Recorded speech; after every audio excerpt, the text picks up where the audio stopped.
My name is Dr.G. Welcome to That's Unusual, my podcast uncovering the unusual stories behind the world's most interesting people. On this show, we celebrate what makes us different and how we convert those differences into unexpected opportunities.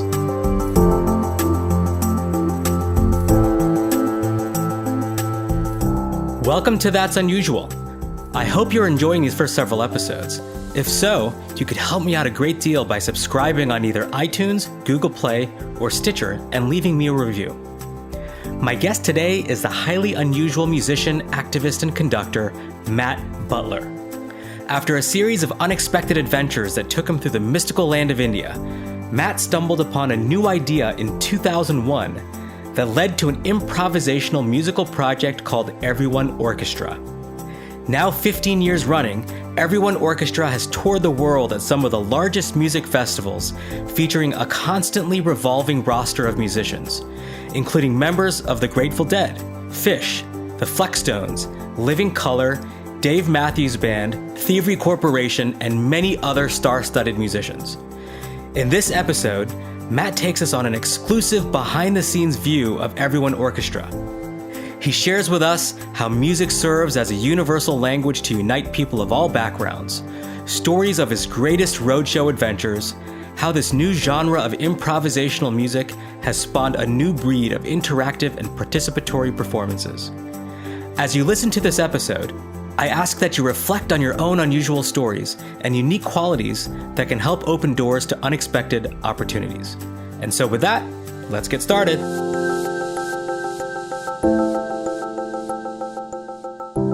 Welcome to the That's Unusual podcast. With me on the line today is the one and only Matt Butler. Welcome to the show, Matt. Hey, thanks for having me. So I just want to jump right in. You know, I've had a chance to see your band, Everyone Orchestra, sort of rotating band, come through the DC area, and it was one of the most fantastic, intriguing, innovative, eye-opening experiences that I've seen. And I'd really love our listeners to understand, you know, some of the origins and genesis behind Everyone Orchestra. I know you're the sort of maestro, the conductor for Everyone Orchestra. Maybe what you could do is, in your words, you know, tell everyone, you know, what is Everyone Orchestra and tell the story behind its genesis. Okay, so let's see. So Everyone Orchestra, conceptually, it's a band of rotating musicians that I bring together, you know, to perform. And each show is different because the lineups of musicians are rotating, as I mentioned. And the concept is to create a sense of oneness. I'm gonna start very generally, then kind of work back to the more specifics. Sure. To create a real sense of oneness and togetherness amongst the audience and the musicians through conducted improvisation, through group composing through improvisation. And, you know, to accomplish this, what I'm aiming to do is facilitate writing songs in the moment on stage through improvisation, and the conductor role is kind of like I'm a live producer, I'm a drum circle facilitator, I'm a cheerleader to get the audience involved. I'm also inclined to get out of the way when the music is just happening just perfectly and try to just play all those roles and that really balanced dance to aim for these moments of perfect musical synergy. I mean, there's no duplicate show. I love the fact that every show that you produce is essentially unique in and of itself. I mean, there's no repeat. Do you record the shows? I mean, how do you guys keep track of sort of the different shows that you have? And, you know, is there a way to essentially access some of the music that you guys produce as a result of the improvisation? Yeah, we record as many as we can. You know, sometimes logistically it just it's kind of out of our hands. A lot of it is just, you know, we're been embraced by the jam band community, which they do. There's a lot of tapers out there who, you know, record the shows and just put them up for free. We've recorded a lot of our shows and mixed them and then put them on Bandcamp and sell them as downloads. I've kind of lost track. It's like there's so much material. It's hard to keep track of it all. And since it's always fresh, it's interesting, you know. I get a lot of people, they'll come up to me at the end of a show and be like, you know, that's the second song you guys played. Now, what song, and who wrote that song? And I'll be like, we made it up. We made it up. That was like, there's nothing that, it wasn't written beforehand. It was written in the moment. And they just look at me like, you got to be kidding. I know that song. I'm like, no, it's totally made up. When you go back and play it, you can hear the band kind of slowly crafting it. And then the chorus comes back around again. And by the third time, the audience is all singing on the chorus. And then it all ends together. It does sound like a cohesive song. So, I have a lot of my job, and I've got various people to help me do this, to name the songs after they've been recorded. So when they're shared, it's not just like jam number 5. We like pick out one of the lyrics and just kind of like try to mark it like that, some sort of way to remember it. But it's a task, and that's one of the things that makes Everyone Orchestra so unique and stand out, is that it's always changing. A lot of jazz, a lot of avant-garde, free-form jazz is similar, but this more straddles almost like pop music in a sense, and what I like to sometimes call it kind of like sports music, because it's sports-like in the sense that in football, a team can run a masterful play and it's a touchdown, and that same play can the wide receiver might trip right at the end and drop the ball. And it's this is a little bit the same kind of excitement in that sometimes it totally synergizes in that musical, the chorus comes together and the ending comes together, and we completely just like, everybody's like, wow, we just created this amazing song. And sometimes right at the end, something funny happens and it doesn't quite hit like it did. And it's just actually that moment that didn't happen like we were hoping it would, could be really exciting and actually a wonderful moment, but it's just different. It's not like a perfectly composed song in advance that's rehearsed. We're going to play it the same every night. Yeah, I love that metaphor of looking at it as almost like a sports play, and the fact that you guys are almost creating the playbook as you go along. Yeah. This is unlike anything else that I've ever seen in the musical industry. And I love music. I love going to, seeing live bands play. But at the same time, I also love listening to the songs over and over again. Unfortunately, you don't get that chance with Everyone Orchestra because it's different every single time, which has its own uniqueness to it. You take us way back. How do you conceive of something like this? What was your inspiration? So foundationally, I'm a drummer, and I toured in the 90s with a band called Djembe, song-oriented band, but we did a lot of improvisation, a lot of jamming, and we played a ton. We were road dogs. I think we accomplished at least 1,300 shows, probably a few more that were just us busking at a certain point. Within that time frame, we lived with novelists and iconic 60s, 70s character Ken Kesey. Mm-hmm. And we were supposed to open up for the Grateful Dead through Kesey and the Pranksters. And right before the show that we were going to open up for the Grateful Dead in Eugene, Oregon, Jerry Garcia from the Grateful Dead got sick and they canceled the show. And we ended up just doing a private party with Ken and becoming friends with him. And he asked us to be a pit band for this play called Twister, which was a play on Wizard of Oz that really wasn't that great. God bless Ken. It just wasn't his best work. But it was a really interesting, he was really trying to get the audience to feel like they were part of the band, because that's what his hope with the Grateful Dead was, that they would get the audience to feel like they were part of the band. And I would argue that the Grateful Dead had a real way of kind of making people feel part of their creation process, and that was part of the appeal and the connection, why it was so deep. But so that was part of the process of working with Ken, and he was always trying to get the audience to be somehow part of the band. And one time we were at the Fillmore and we gave out noisemakers to like 1,200 people, the audience. One of them were these little clackers, little plastic clacker things. And, at a certain cue, they were supposed to make the clacking sound. Well, those clackers were in all these people's hands and they just were playing them all night long, and no one could hear anything. It was like a totally distraction, and it was like a big lesson of how not to do it in some respects. So that's part of the background. The other piece of what brought me to where I am with the EO is I grew up in an orchestral household. My mom was a founding member of the Eugene Symphony, and we had kind of world famous conductors through our house as I was growing up. And while I wasn't as attracted to the orchestral music, I love it deeply, but that wasn't my passion as performing. Meeting these conductors and being inspired by them and who they are and the way that they would, manifest the musical beauty on stage was always kind of profound. And especially it was profound. Marin Alsop was extremely close with my parents and my family, and was a big influence on just kind of making me feel like anything's possible. She's the conductor of the Baltimore Symphony Orchestra, and I think one of the most famous female conductors of major symphonies in the world. And I was just always inspired by the way that she would bring out performances of people and engage people. And then the other piece that I coached tennis for years, and this is the sports element.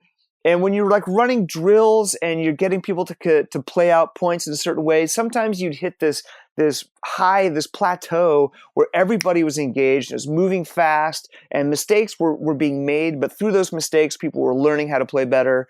And it was just always kind of like there was just this moment of like getting people like on board and coaching them and keeping it moving and like hitting the balls and like using your voice, and also being a competitor, when you're playing points out. So all those things put together with some experiences being a drum circle facilitator and facilitating an open mic for years in Marin. Plus, there's one more piece. I was at an open mic in India that had like multiple languages where people could not communicate using their regular language. But as soon as the music was happening, we were all together. We were all could communicate. And it was so apparent at this one particular open mic that we were at. I had this initial thought of creating something different than a band, different than being a singer-songwriter, different than an open mic, different than a drum circle, but it had the elements of participation, improvisation, composition, singing together, and the excitement of sports, and all those things together. And that was really all those things together. I've been doing Everyone Orchestra since 2001, and it was different than it is now in the beginning because I didn't exactly know how to do it yet. But that was the intent as I embarked on it, was bringing people together and facilitating it, this unique experience in this way. So I love that. Music is certainly a universal language across cultures and across boundaries. And I love this notion of sort of mashing up and the intersection of all these different influences you had to sort of conceive the concept of Everyone Orchestra. What was it like on the first one? I mean, what do you remember that first jam session that you guys have? How did you curate the right folks? I'd imagine a lot of the magic is in curating the right band members who can play together. And just getting the right people to have intent, because it takes a lot of, you got to check your ego at the door in a sense, because it's very much about the group. I mean, everybody gets a chance to shine. That's part of my concept, is giving everybody a chance to kind of do what they do best and shine. But it's really not about any individual. It's about the group accomplishing it all.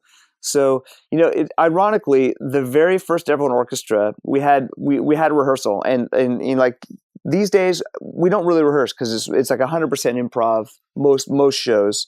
But back then it was kind of a variety show, and we had this big piece of paper on the back behind the band where we had like a set list, so to speak, and some of it was songs, some of it was people leading jams. Others were like, just a jam concept. It didn't actually have a conductor. It had different leaders at that point, and I was the drummer.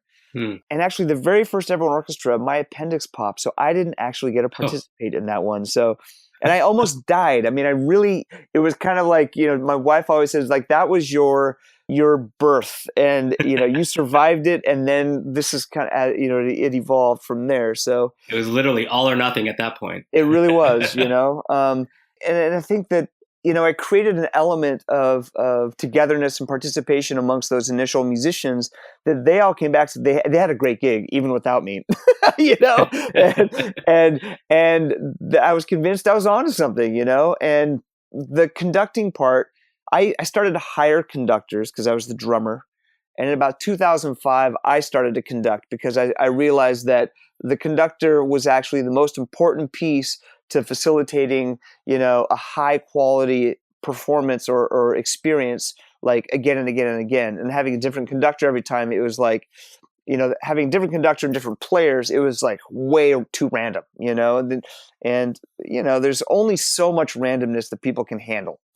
So I'm trying to like bring just enough kind of fresh random energy onto the stage each time, and keep it like at a very high threshold at this point. So how do you select your band members? I mean, is it a function of who's available, not on tour? Are they familiar with people in the local environment or on the scene? How do you go about curating the right mix? It is about all those things, and then they have to fit into like I can't have like just guitarists.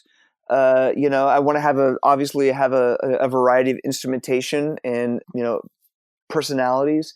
But so two things. One is for like a theater or a hard ticket show, it's just a regular event like you've seen. It's kind of more about grabbing some regional people, maybe bringing in a couple special guests, and it's really about who's available, because this is kind of a side project for a lot of people in major bands.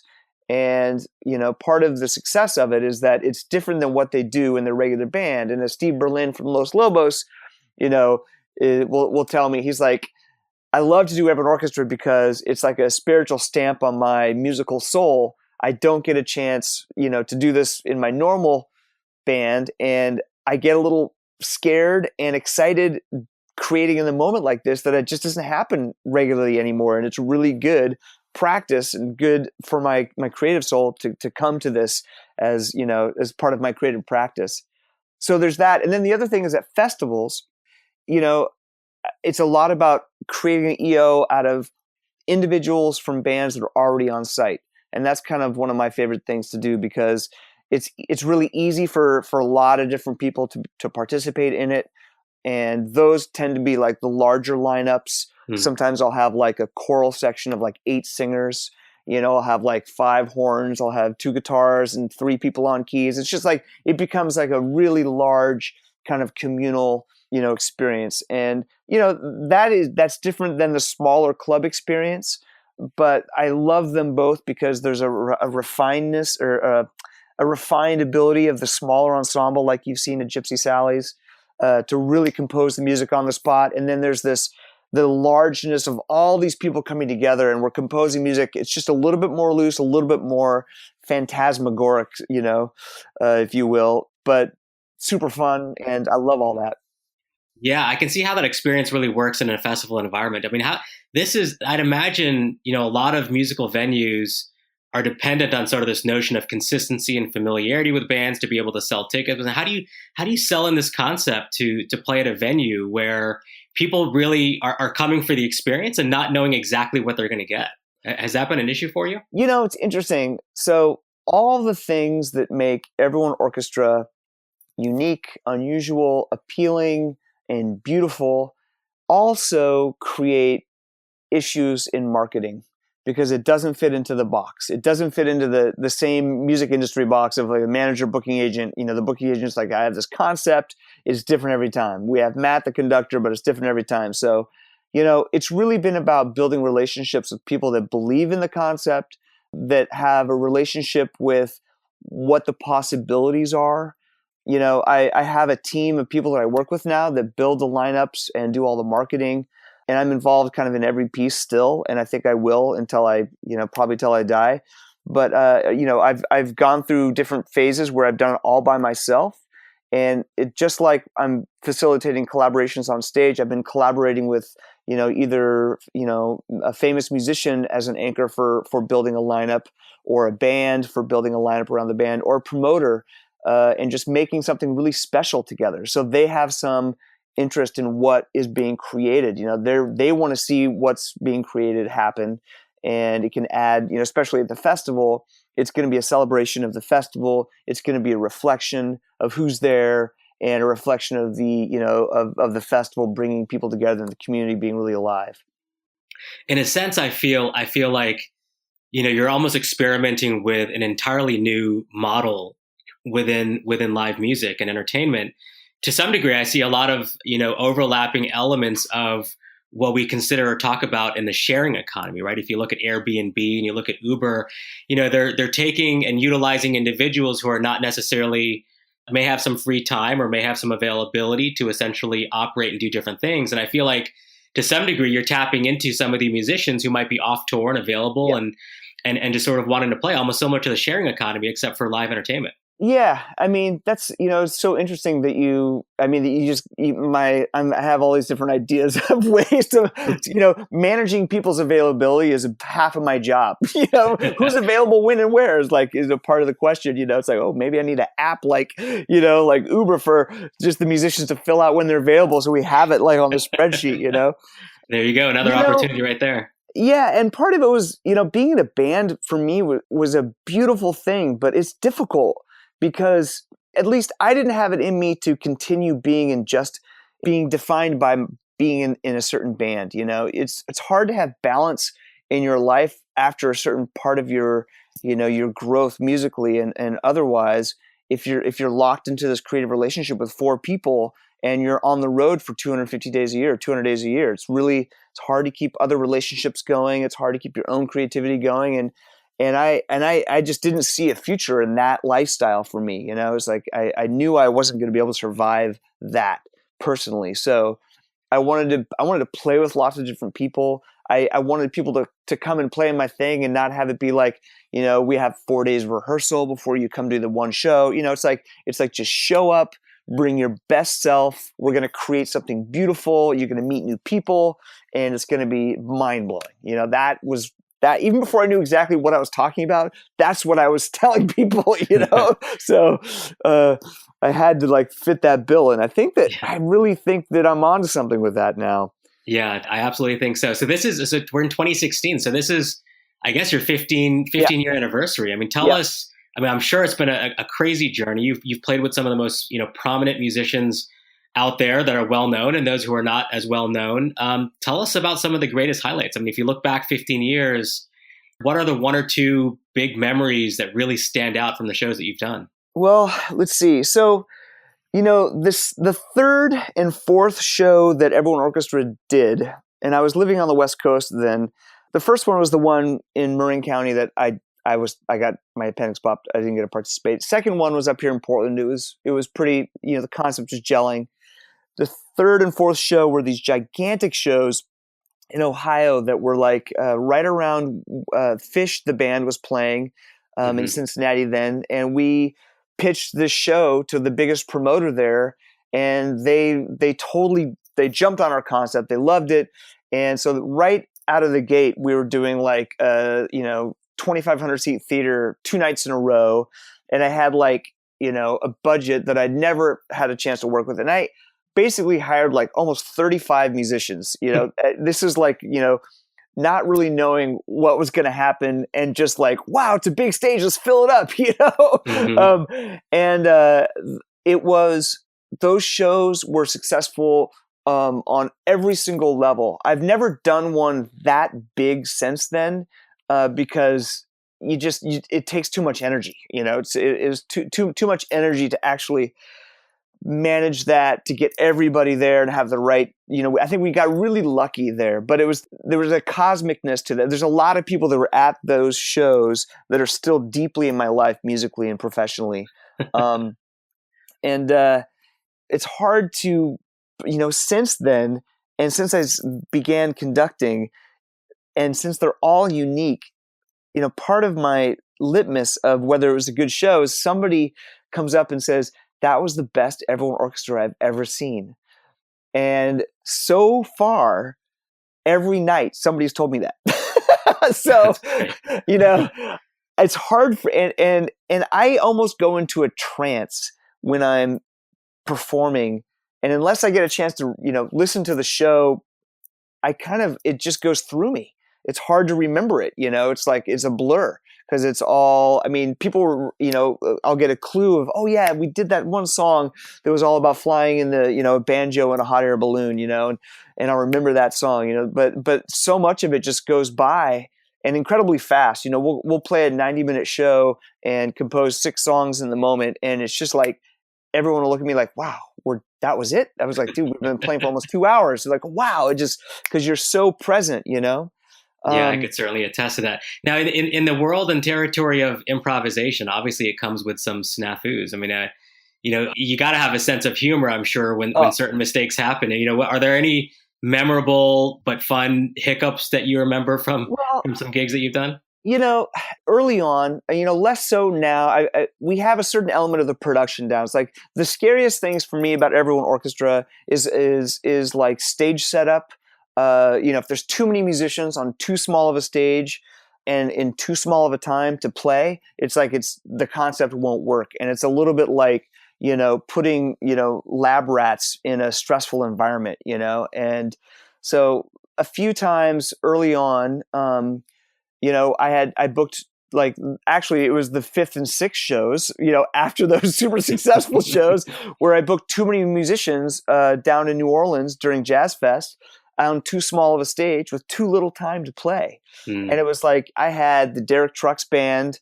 I had a band called Animal Liberation Orchestra. I had my band Djembe. I had all these different cats from New Orleans there. We had probably 30 musicians. And, at one point, the drummer for Derek Trucks band, he just kind of lost it. He kicked the drum set over. He ran up to the cue cards because at this point I wasn't using dry erase boards yet, and he picked up a cue card and ripped it and threw it into the audience and knocked this lady over who had all these beers. And the audience was like, oh, everybody was totally watching this whole thing. I just thought, it's over. That was quick, so. Or maybe that was part of the entire conducting of the orchestra. That was all planned. I did get, I got some emails afterwards like, well, it probably wasn't like you were planning on it, but I have seen improvisation for many, many years, but I have never seen anything like that. And by God, it was very entertaining. So, I don't even know where you go with such an amazing concept like Everyone Orchestra. I mean, 15 years has been a great success. You've seen it grow, flourish over the years. What do you see happening over the next 15 years? I really want to take it internationally, not necessarily travel internationally. I that would be nice too.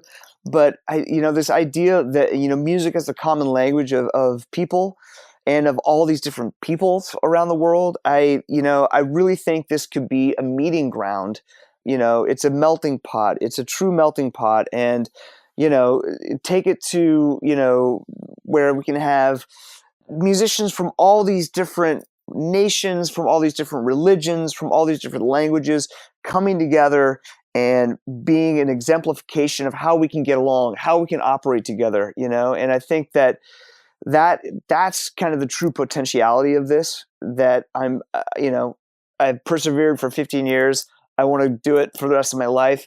I want to continue to go, as deep as I can in that aim to bring different people together, to experience it. And also it's conceptually, I think that I've seen this with some of the best musicians that have played with, like Adrian Belew, like when he first got out, we were walking towards the stage. He's like, I have never done anything like this. I've done so many things in life. He played in Talking Heads with Zappa, with, just Peter Gabriel, so many different things, but he'd never done like, compositionally oriented conducted improv, for lack of better words to explain what this is. And within like 2 minutes, he looked at me, he was like, oh my God, I got it. I see it. I know. I see what you're doing now. This is awesome. And I think that, in jazz schools, in improvisational schools, there is that Everyone Orchestra has something to offer that is both like, it's kind of obvious. It's almost so obvious that people might miss it because there's not a lot of ego in it or something, and I think that it has the potential to bring people into what improvisation can be in a whole different light.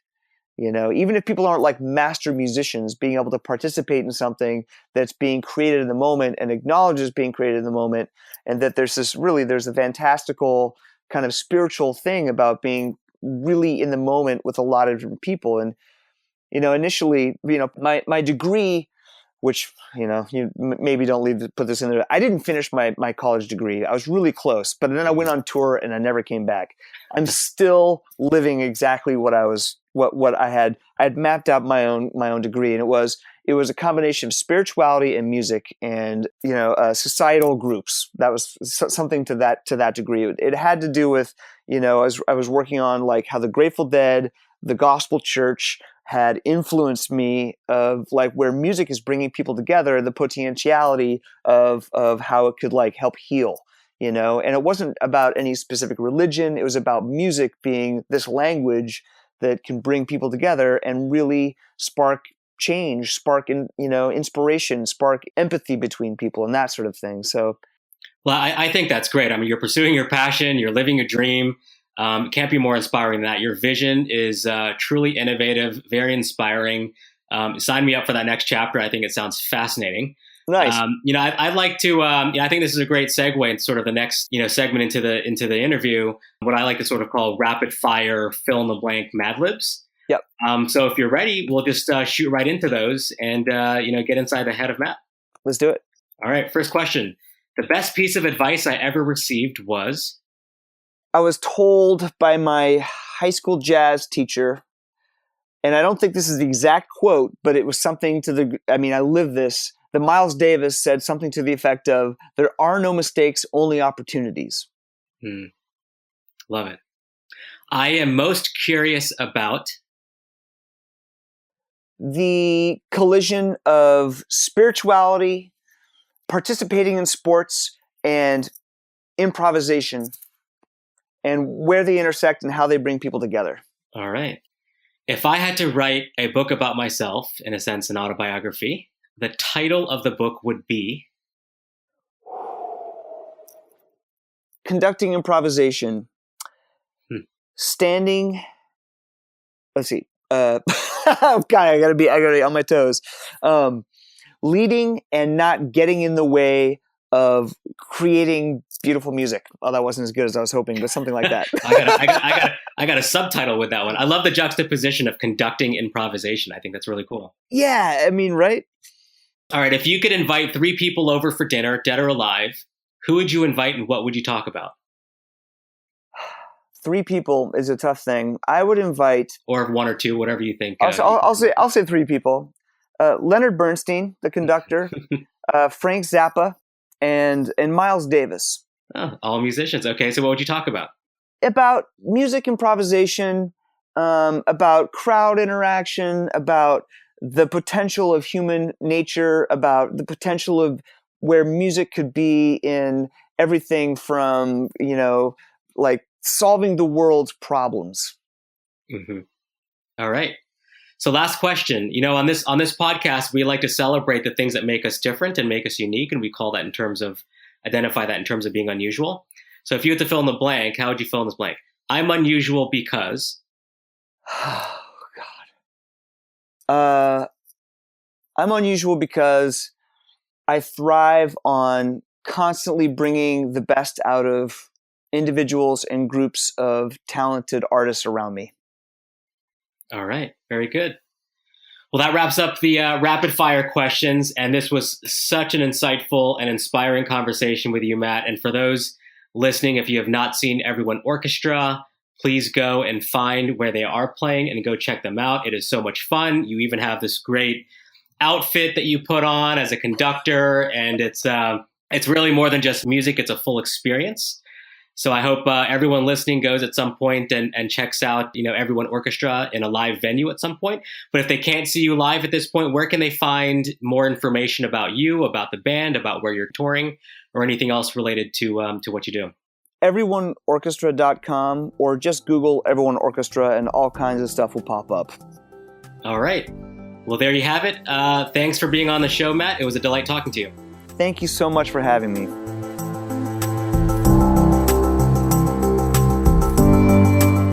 Hi again, it's me, Dr.G. If you are still listening, I'm hoping it's because you enjoyed this podcast. If you would like to hear future episodes, you could really help me out by subscribing to the That's Unusual podcast on iTunes and leaving a review. It goes a long way in helping me get the word out from avid listeners like you. As a thank you, I will be selecting 1 new reviewer each week at random for a free private 15-minute phone conversation where you can ask me anything. and get professional advice on your career or business to help you stand out and make a difference. Also, if you want to be notified of any future episodes, please visit that'sunusualpodcast.com and sign up to receive updates on new episode releases. Until next time, remember to always think unusual.